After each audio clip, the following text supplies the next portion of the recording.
Tinytikes.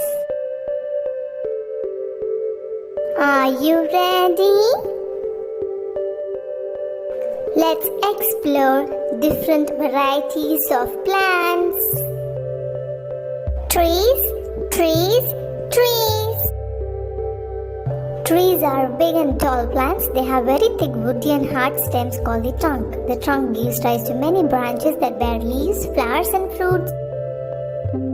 Shrubs, shrubs, shrubs. Shrubs are medium-sized woody plants that are taller than herbs and shorter than trees. Herbs, herbs, herbs.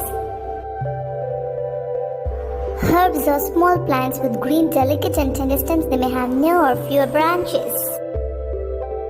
Climbers, climbers, climbers. Climbers have a very thin, long and weak stem which cannot stand upright.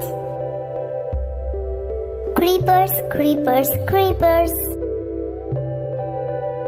Creepers are plants that creep on the ground. They have very fragile, long, thin stems that can neither stand erect nor support all their weight.